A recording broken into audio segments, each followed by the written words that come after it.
Gálatas 2, 1 e 2. 14 anos depois, subi outra vez a Jerusalém com Barnabé, levando também a Tito. Subi em obediência a uma revelação e lhe expus o evangelho que prego entre os gentios, mas em particular aos que pareciam de maior influência, para de algum modo não correr ou ter corrido em vão. Para de algum modo não correr ou ter corrido em vão. Vamos orar?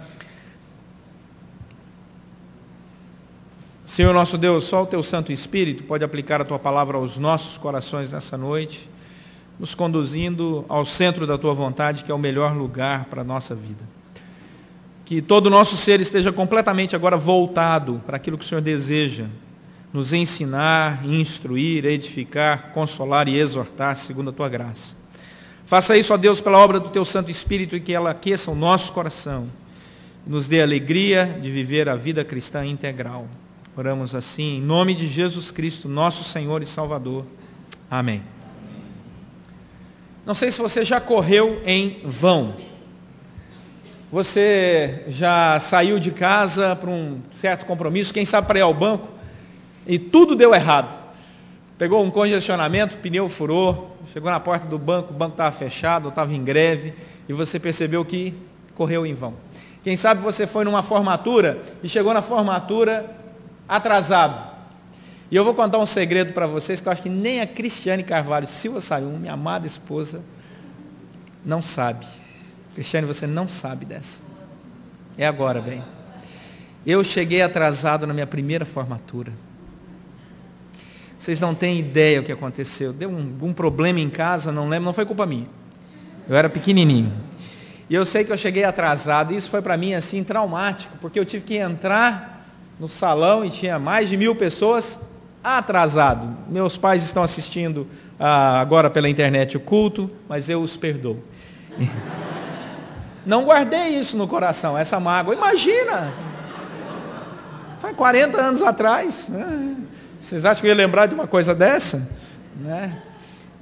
É muito interessante isso, você correr em vão. O texto que nós acabamos de ler, olha o finalzinho do versículo 2.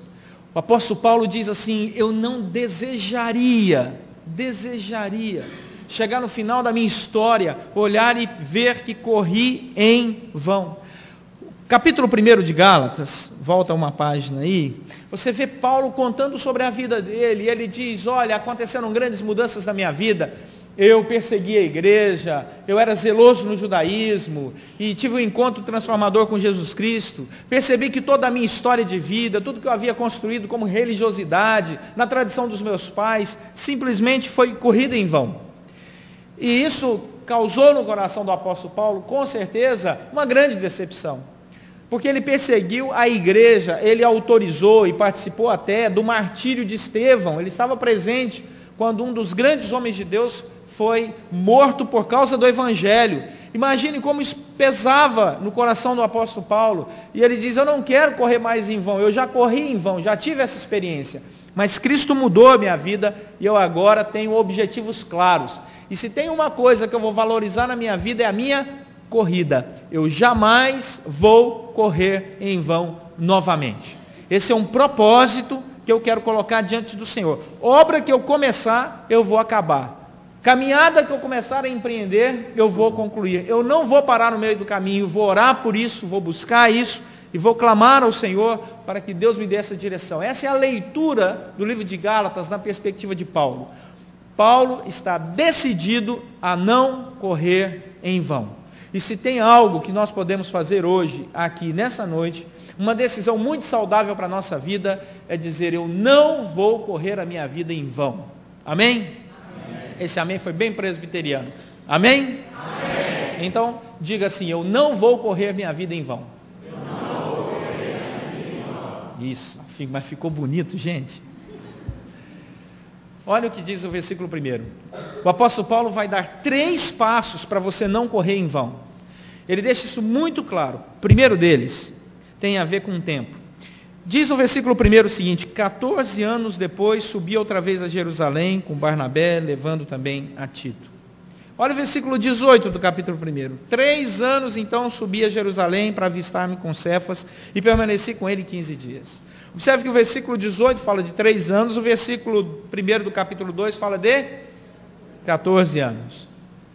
Por que o apóstolo Paulo marca na agenda momentos tão importantes da sua vida? E outro detalhe importante, por que esse tempo marcado ele é tão espaçado? Por que esse tempo é tão longo? Porque a primeira coisa que o apóstolo Paulo quer nos ensinar para não correr em vão é que nós precisamos aprender a refletir. Se eu quero viver uma vida produtiva e não quero correr em vão a minha vida, eu preciso aprender a refletir. Então eu não quero correr em vão. Então qual é a primeira coisa que eu tenho que fazer? Refletir. Se você quer tropeçar, ande sem pensar. Levante-se sem pensar. Se você quer correr em vão, faça tudo na sua vida sem refletir, sem pensar nas consequências das suas atitudes. Se você viver assim, você vai tropeçar. Mas se você pensar antes de falar, pensar antes de agir, pensar antes de tomar qualquer decisão, refletir, analisar, orar, buscar a vontade do Senhor, quando você der o seu passo será tão concreto que nem o diabo vai poder tirar de você a vitória que o Senhor tem proposto para o seu caminho. Dá uma olhada no Salmo, capítulo 19. Vamos andar um pouco na palavra do Senhor. O Salmo, capítulo 19, fala sobre esse momento de reflexão na vida do salmista. Salmo, capítulo 19. O Salmo, capítulo 19, tem 3 tempos diferentes de reflexão. O Salmo 119. Falei 19, né? Foi erro do microfone, que pastor não erra. É Salmo 119. 119. 119.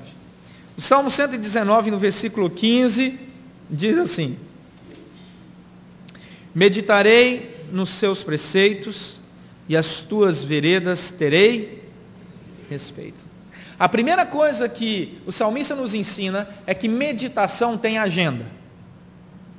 A meditação não é uma meditação qualquer. Não se faz uma reflexão espiritual sem conteúdo. A reflexão espiritual, ela tem conteúdo. E aqui, esse Salmo 119, versículo 15, vai dizer que o objeto da meditação é o preceito de Deus. O que é que Deus preceitua? Qual é a vontade de Deus para a minha vida? Eu não quero correr em vão, então eu quero parar, quero refletir, quero pensar. Sobre o que eu vou pensar? Se você não tiver um objeto para você pensar, a sua mente vai vagar. Você quer ver uma coisa? Vou dar uma de profeta aqui. Quantas vezes você já começou uma oração e começou a pensar em outra coisa e parou de orar? Você começou a orar assim: Senhor, abençoa meu dia, ó Senhor, abre os caminhos, ó Senhor, abre a minha vida profissional, ó Senhor, abre, Senhor, porque eu preciso de mais do Senhor, sem Ti eu não vou ser uma pessoa bem sucedida, ó Deus, falar em caminho, preciso de um estacionamento, arruma um estacionamento, onde é que eu vou arrumar um estacionamento, Senhor? Todo dia eu chego lá, não tem lugar para estacionar o carro, e aquele sujeito, será que ele vai estacionar o carro no mesmo lugar? Aí ele para e fala: eu estava orando, aí ele volta. Ele volta, ele começa a orar. Alguém já te disse que isso aconteceu com ele? Fala a verdade, né? Porque com a gente não acontece. A meditação, ela tem que ter um preceito, ela tem uma orientação. Olha o versículo 27, do mesmo Salmo 119. Ele ora fazendo a análise dos seus preceitos na presença do Senhor, mas diz o versículo 27, do mesmo Salmo 119, o seguinte: faz-me atinar com o caminho dos teus preceitos, e meditarei nas tuas maravilhas. Percebam que ele está evoluindo. Ele começou a meditar no preceito, agora ele já pede para atinar no preceito, por que eleição? Porque ele vai fazer o quê? Olha o finalzinho do versículo. No quê? Nas maravilhas. O preceito já foi deixado de lado. Ele já cumpriu esse primeiro estágio. Ele já passou dessa fase. E agora ele fala sobre atinar. Se você tem a Bíblia Shed, a nota de rodapé da Bíblia Shed explica sobre atinar muito bem. Diz o seguinte: atinar não é apenas compreender, amar e obedecer a palavra de Deus, mas também estar totalmente integrado na vida que ele ordena. Então ele entendeu o preceito de Deus, meditou no preceito, agora pede: Senhor, que eu fique completamente conectado no teu preceito, porque eu vou meditar num segundo momento. Eu vou meditar nas tuas maravilhas. O que isso significa? Que existe um momento da reflexão em que Deus deixa de ser conceitual para ser um Deus que você pode experimentar. Existe um momento na meditação, se você não quer correr em vão, existe um momento na sua vida de reflexão, em que o conceito sobre o amor de Deus deixa de ser simples conceito e passa a ser algo que você experimenta. Você não fala mais sobre o cuidado de Deus como algo distante, mas você sente o cuidado de Deus. Você sente Deus abrindo as portas, indicando o caminho. Coisas acontecem que você fala: mas não é possível que isso aconteceu. Só tem uma explicação. Deus estava ali naquele lugar fazendo exatamente o que era para ser feito. Eu cheguei no lugar e Deus já tinha providenciado todas as coisas para que tudo desse certo. Eu me lembro uma vez em que nós estávamos viajando num carro, um carrinho um pouquinho velho que nós tínhamos, e o carro estragou. E na hora que o carro estragou, no meio da estrada, eu e a Cris paramos o carro e abrimos o capô do carro para olhar o que era, e de repente ouvimos uma buzina assim, pam, pam, olhamos do outro lado da rodovia, era o carro de manutenção da concessionária da mesma marca do nosso. E ele disse assim: ô pastor, está com algum problema? Com a possibilidade, meus irmãos, disso acontecer no meio da rodovia. Só Deus indo à frente, mostrando as suas maravilhas. Meditarei nas suas maravilhas. Tem muita gente que acha que a sua vida está sendo dirigida pela coincidência. Não existe coincidência, existe providência. Existe um Deus que está adiante, colocando pessoas certas nos lugares certos, nas horas certas, e até pessoas ímpias às vezes, que não conhecem a Deus, mas estão ali para te servir, a abrir a porta, e tudo dá certo. E você fala assim: isso é milagre. E você medita nessas coisas. Olha agora o versículo 48 do mesmo Salmo 119. O salmista progride na sua reflexão. Ele começou a meditar no preceito, não foi no prefeito. Daí ele medita na maravilha. E agora diz o versículo 48 do mesmo Salmo 119: para os teus mandamentos que amo, levantarei as mãos e meditarei nos teus decretos. Mas eu estou meditando de novo? Sim, mas estou meditando numa atitude diferente, porque o começo do versículo diz que ele está fazendo o quê? Levantando as mãos.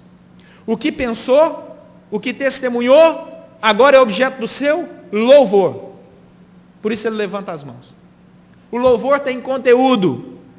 Quando ele canta algo que ele experimenta na sua vida. Quando nós cantamos aqui, as letras que cantamos, nós não cantamos uma filosofia vazia. Nós cantamos: Deus cura, que Deus trouxe a minha paz, que Ele vai me fazer andar por sobre as águas, porque nós temos experimentado isso na nossa vida. Então o nosso canto, o nosso louvor tem sentido, tem direção, tem razão de ser. Porque não é algo distante, vazio, que não pertence à minha história, à minha agenda. Não, Deus está aqui. Por isso Paulo fala sobre a importância dessa reflexão lá em Gálatas. Em Deuteronômio, capítulo 4, o verso 39 e 40. Deuteronômio, capítulo 4. Existe um convite para a igreja. Deuteronômio, capítulo 4, versículo 39 e 40.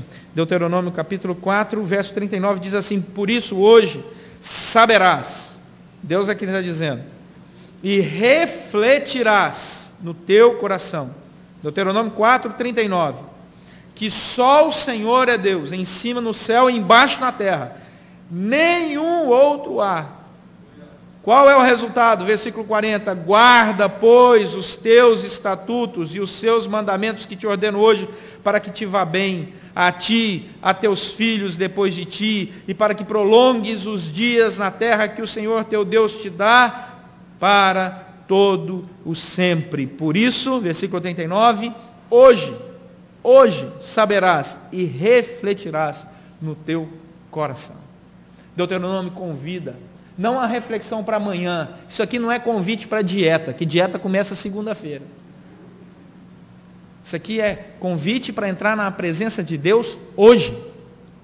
Quando você retornar para sua casa hoje, comece a refletir hoje sobre os preceitos de Deus, a palavra de Deus, o mandamento de Deus, a vontade de Deus, hoje. Deixa para amanhã não, hoje. Sabe por quê? Porque quem faz isso é muito bem sucedido e não corre em vão. O Salmo 63, verso 6, Salmo 63, verso 6, Salmo 63, verso 6, diz assim, esse é o versículo para a hora que você voltar para casa. No meu leito, quando de ti me recordo, e em ti medito durante a vigília da noite. Está dito a hora, está dito o lugar.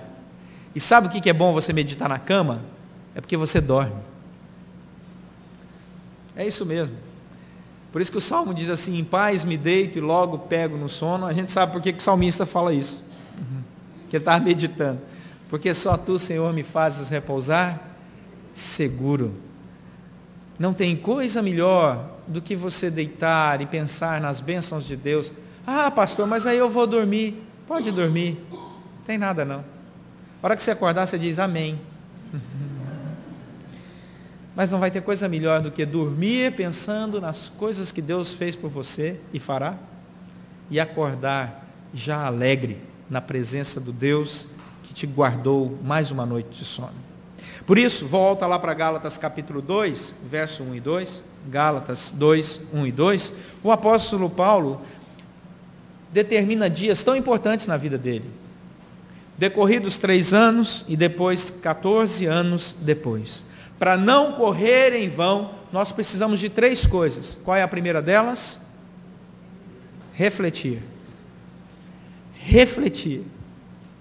Se eu quero uma carreira bem-sucedida, eu preciso refletir, meditar, pensar, colocar a minha cabeça em ordem, os meus projetos em ordem. E olha, eu vou te dizer uma coisa. Às vezes nós corremos tanto, e não respeitamos o tempo da reflexão e da meditação, que Deus nos força a ele.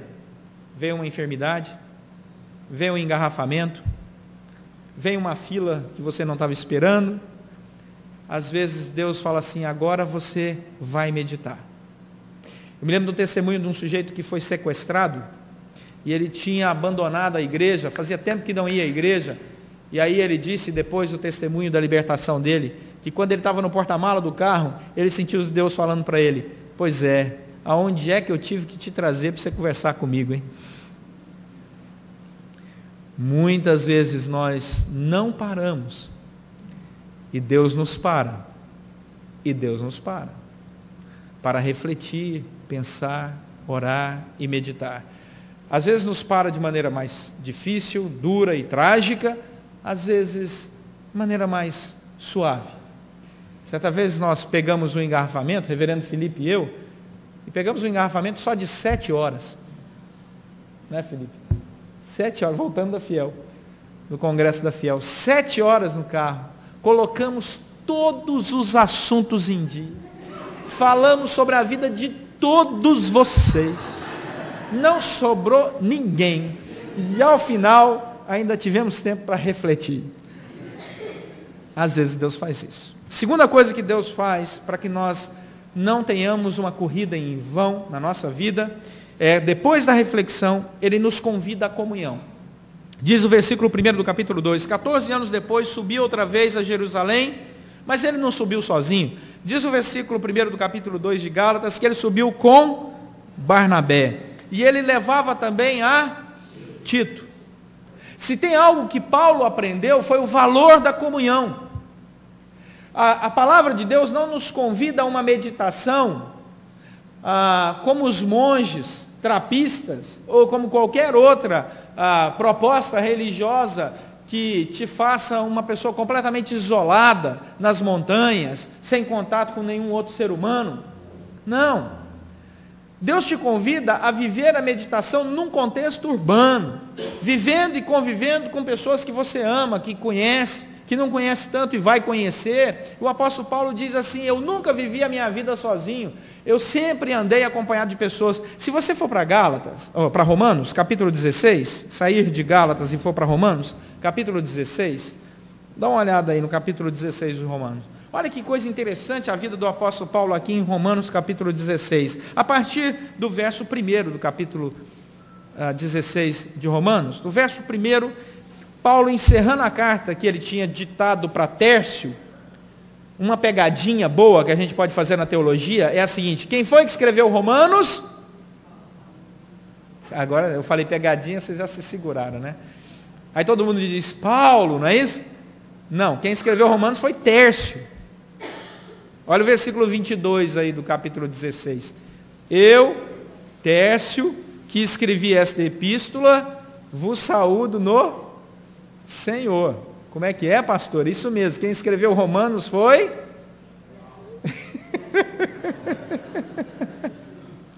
Foi Tércio. Mas quem ditou foi Paulo. Porque Paulo tinha um sério problema na sua visão. E ele ditava, e Tércio escrevia o que Paulo ditava. Segunda opção possível é que a letra do apóstolo Paulo deveria ser insuportável. Então o pessoal falava: Paulo, pede a Tércio para escrever. Mas obviamente que a autoria de Romanos é do apóstolo Paulo, foi ele que ditou, só que quem escreveu, a letra é de Tércio, mas a autoria é paulina. Romanos capítulo 16, verso 1. Recomendo-vos a nossa irmã Febe, ela é diaconisa lá da igreja de Cencreia. Versículo 3, saudai Priscila e Áquila, meus cooperadores em Cristo Jesus. Versículo 5, saudai igualmente a igreja que se reúne na casa deles. Saudai meu querido Epeneto, primícias da Ásia para Cristo. Saudai Maria, que muito trabalhou por vós. Saudai o sogro do reverendo Filipe, Andrônico, e Júnias, meus parentes e companheiros de prisão. Está escrito aqui, que é o homem, né? Saudai esses que são notáveis entre os apóstolos. Versículo 8, saudai Ampliato, um nome bom para você dar no seu filho, dileto amigo, Senhor. Saudai Urbano, nosso cooperador, meu amado Estaques. Saudai Apeles, olha cada nome lindo, aprovado em Cristo. Saudai os da casa de Aristóbulo. E aí ele vai relacionando 32 pessoas. Sabe o que o apóstolo Paulo aprendeu? Que para não correr em vão é preciso ter amigos, irmãos de fé e de caminhada. Ninguém vive vida cristã integral sozinho, isolado, solto no mundo. Não, vida cristã se vive na comunhão, porque na hora que você cai, você tem braços amigos para te sustentar. Quando você chora, existem pessoas para te consolar. Quando você está alegre, existem pessoas para festejar com você. Ninguém deve viver vida cristã sozinha. Então, se eu não quero correr em vão, eu tenho que refletir e eu tenho que ter e buscar a comunhão dos irmãos. São duas coisas fundamentais para que a nossa vida não seja uma correria vã. A primeira é refletir, a segunda é buscar a comunhão.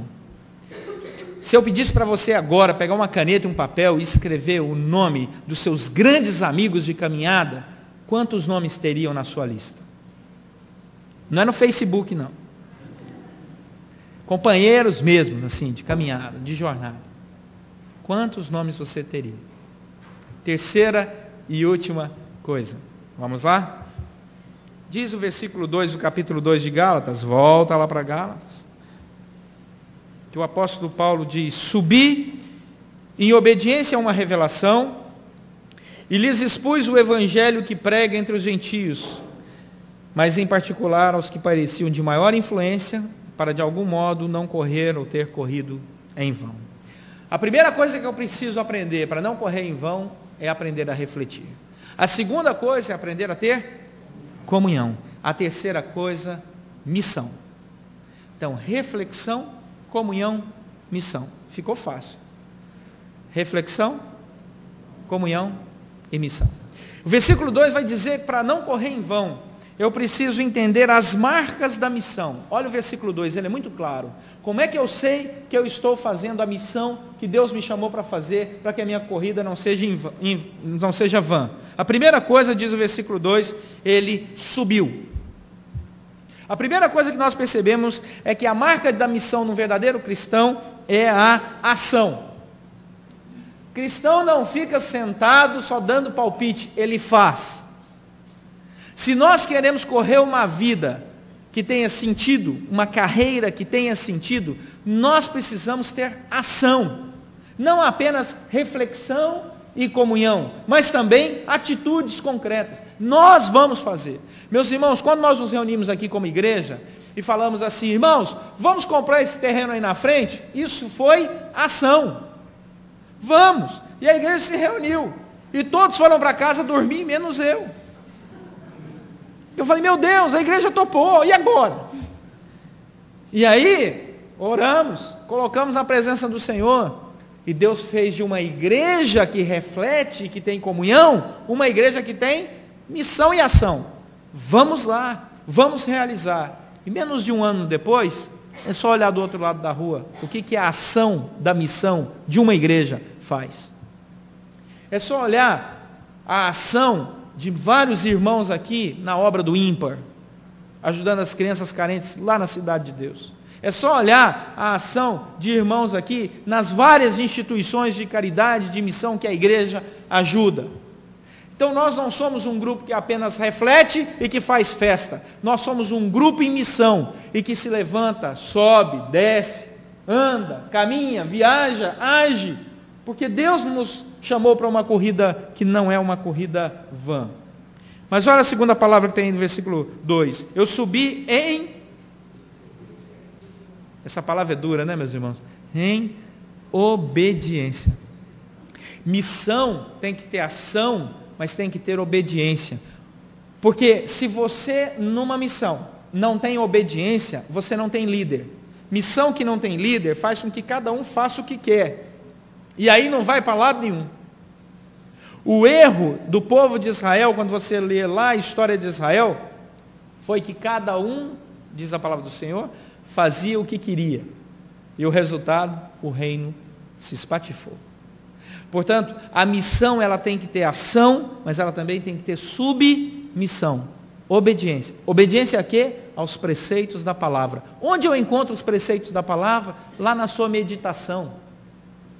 Lá atrás. Como eu sei que os preceitos da palavra são de fato verdade? Na vida em comunhão. Aí a vida em comunhão faz com que a minha meditação se torne ação em submissão. Terceira coisa desse versículo 1, eu vou subir, eu vou me submeter, vou ter obediência, vou caminhar em comunhão, mas eu também tenho um conteúdo. Diz o versículo 2, eu subi em obediência a uma revelação, porque Deus se revelava de maneira especial ao apóstolo Paulo, e lhes expus o evangelho que prego entre os gentios. Lhes expus o evangelho. Missão tem que ter conteúdo, porque senão se torna missão vazia. E qual é o conteúdo de uma vida que não quer correr em vão? O evangelho. Foi dado a nós pregar apenas o evangelho de Cristo Jesus. Nós não somos chamados para pregar outra coisa que não o evangelho de Cristo Jesus. E o que é o evangelho de Cristo Jesus? O evangelho de Cristo Jesus, diz o apóstolo Paulo, é o evangelho da reconciliação. Nós pecamos, viramos as costas para Deus, caminhamos para longe de Deus. Tão longe que só Deus podia nos resgatar. E Deus, na sua grande misericórdia, resolveu nos resgatar, encarnando-se, fazendo homem, vivendo no nosso meio, comendo a nossa comida, bebendo a nossa bebida. Morreu em nosso lugar e ressuscitou ao terceiro dia. Para que todo aquele que nele crê, o que diz a Bíblia? Mas tenha. Essa é a mensagem do Evangelho. Portanto, nós temos uma mensagem para ser levada na nossa missão. E a última coisa que nós percebemos, olha aí o versículo 2, é que ele expõe o Evangelho que ele prega e ele prega entre os gentios. Ele não sai para fazer missão no meio de outras igrejas. Deixa eu abrir um parêntese aqui, meus irmãos. Vocês sabem que tem pastores especialistas em tirar ovelhas de outras igrejas? Sabiam disso? Que a função deles é visitar e gastar tempo para tirar ovelhas de outras igrejas. Certa vez, há uns anos atrás, não foi aqui no Rio de Janeiro, foi numa determinada cidade que eu sei que vocês não têm a menor ideia qual é, mas uma pessoa marcou um horário comigo e ela era o braço direito de uma grande denominação. Achei estranho. E ela entrou no meu gabinete e chorava amargamente. E eu disse para ela assim, o que aconteceu? Ela não conseguia nem falar. E ela disse, eu quero dizer uma coisa para o senhor. Eu testemunhei uma coisa tão triste que eu tinha que falar para o senhor. Eu era o presidente do presbitério dessa região, na Igreja Presbiteriana do Brasil. E ela disse assim, acabei de sair de uma reunião da alta liderança da minha igreja, de uma denominação, não digo o nome nem sob tortura, mas de uma denominação de linha neopentecostal. E ela disse assim, e a liderança teve como pauta, como nós podemos tirar os membros da igreja presbiteriana e trazer para a nossa igreja. Ela disse que isso entristeceu tanto o coração dela, que ela saiu da reunião, foi lá falar comigo, e na nossa igreja ficou. Eu achei aquilo muito interessante. E o relato era de fato um relato muito verdadeiro, porque depois algumas coisas aconteceram, mas graças a Deus, o projeto deles não deu certo, porque o Senhor da igreja chama-se Jesus Cristo. E olha, meus irmãos, para surpresa de alguns, a igreja de Jesus Cristo é a igreja presbiteriana, batista, metodista, Assembleia de Deus, comunidade. As pessoas ainda não descobriram isso, mas a igreja de Jesus é tudo isso. São características diferentes da mesma igreja. E reino dividido não progride, então não adianta o sujeito achar que vai fazer isso ou aquilo, porque tudo pertence ao Senhor. A missão do apóstolo Paulo era clara, eu quero levar o evangelho para os gentios, aquelas pessoas que ainda estão nas trevas, precisando da paz interior que só Jesus Cristo pode dar. Essa é a nossa missão, é chegar para o nosso colega de trabalho, é chegar para o nosso familiar, é chegar para aquela pessoa que eu me esbarrei com ela, e falar do evangelho de Jesus Cristo, falar da paz que excede todo entendimento, e orar e pedir, Deus, me dê a brecha, a hora certa, a oportunidade para levar para o gentio, para aquele que ainda não conhece o evangelho, porque eu não quero correr em vão, eu quero produzir frutos para a honra e glória do Senhor. E olha, se você pensar bem, Deus tem te dado muitas oportunidades para falar do evangelho. Você às vezes entra no táxi e o taxista começa a falar da vida dele ou da vida de outra pessoa, coisa rara, mas pode acontecer. Ele fala, peguei um sujeito, é uma ótima oportunidade de você falar para ele. Uma pessoa que está sentada do seu lado no avião, é uma ótima oportunidade para você testemunhar da paz interior. Eu sei, ninguém aqui está te chamando para ser um crente fanático, mas dá para, através da reflexão e da meditação, buscar no Senhor o gancho certo para falar do que Deus está fazendo na sua vida. E isso é não correr em vão, é dar sentido e direção à sua vida. E se você quer aprender como fazer isso, pode procurar o pastor Felipe, ele tem horário aí hoje, essa semana, para fazer isso, já que eu estou em São Paulo. Mas é uma ótima oportunidade. Ótima oportunidade. Uma pessoa uma vez numa fila de banco falou para mim assim, eu lá, fila de banco, com conta na mão, ela disse assim, é tão ruim, né, pegar a fila de banco? É. Ela disse assim, eu fico angustiada. Aí eu falei, angustiada, solução? Aí eu falei assim, não, eu não fico não. Por quê? Aí eu falei, não, sabe, eu aprendi a lançar toda a minha ansiedade assim na mão de Deus. Eu oro e deixo que Deus resolva. O senhor é crente? Eu sou. É isso.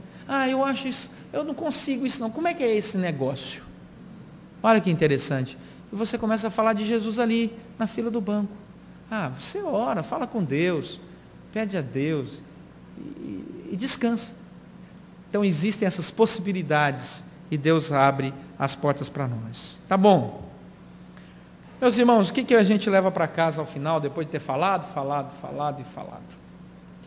Eu não quero correr em vão. O apóstolo Paulo disse aqui no final, de algum modo, ele não deseja ter corrido em vão.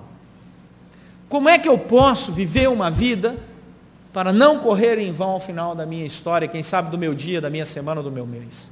A primeira coisa é refletir. Tire tempo para refletir. Não queira ser uma pessoa que haja sem reflexão. O resultado não vai dar certo. Segunda coisa, não viva sozinho. Nós somos a família da fé. Você está passando por dificuldades, você está passando por problemas, você está inseguro. Estamos aqui, vamos orar junto, vamos interceder por você, vamos caminhar e buscar a vontade de Deus para você, revelado na palavra dele. Não sofra sozinho. Você tem uma igreja inteira para caminhar com você. Nós somos a família da fé. Então, reflexão e comunhão. E a terceira coisa, faça da sua vida uma vida cheia da missão. Da missão de Deus. Deus te chamou para a ação. Deus te chamou para a obediência. Deus te chamou e te deu uma mensagem com conteúdo. E Deus disse para você, aí estão os gentios aí fora. Vá até eles e fale com sabedoria, porque ninguém foi chamado para ser crente fanático e muito chato, né? Fale com sabedoria e você vai ver como as pessoas vão procurar você e como você terá a alegria de, no final de um dia, dizer, hoje eu não corri em vão, hoje eu produzi frutos, refleti, andei junto e agi segundo a vontade de Deus. Que Deus assim nos abençoe. Curva a sua cabeça, feche seus olhos. A palavra de Deus em 1 Coríntios 15, 58, tem uma promessa muito bonita. A partir do verso 57, ele diz, graças a Deus que nos dá a vitória, por intermédio de nosso Senhor Jesus Cristo. Portanto, meus amados irmãos, sede firmes, inabaláveis, e sempre abundantes na obra do Senhor, sabendo que no Senhor o vosso trabalho não é vão. Eu não sei se Deus, nesse exato momento, está te chamando à reflexão. Eu não sei quanto tempo você tem meditado na palavra, tem tido tempo de oração. Mas eu queria te convidar para fazer como salmista nessa noite, começar hoje, uma nova jornada de meditação na palavra do Senhor. Nos preceitos e nas maravilhas de Deus, para que o seu louvor tenha todo sentido. Comece agradecendo a Deus que Ele te deu uma casa. Que quando chove, você dorme com o barulho da chuva, protegido. Deus te deu comida, porque eu nunca vi o justo nem a sua descendência mendigar o pão.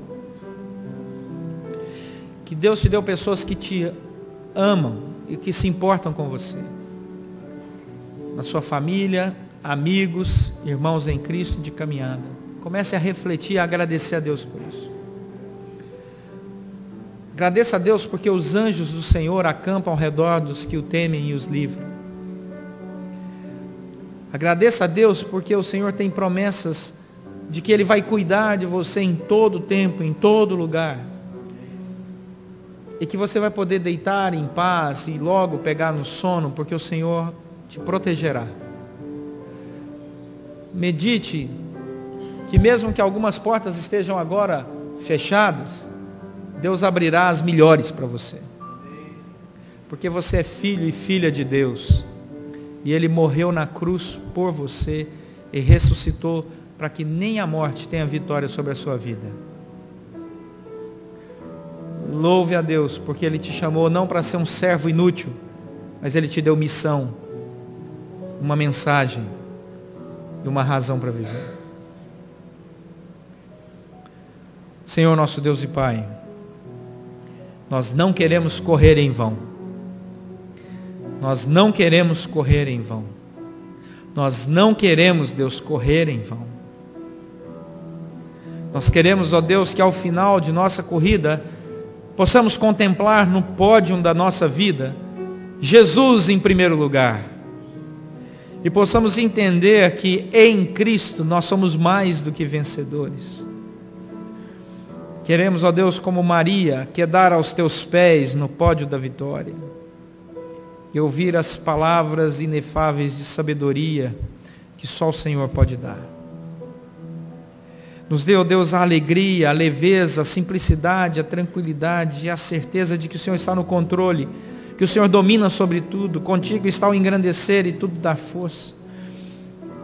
Nos dê a compreensão, ó Deus, de tua missão nas nossas vidas e a alegria de vermos os frutos da nossa obra para a honra e glória do Senhor. Obrigado, Deus, porque o Senhor tem cuidado de nós. Oramos agradecidos em nome de Jesus Cristo, nosso Senhor e Salvador.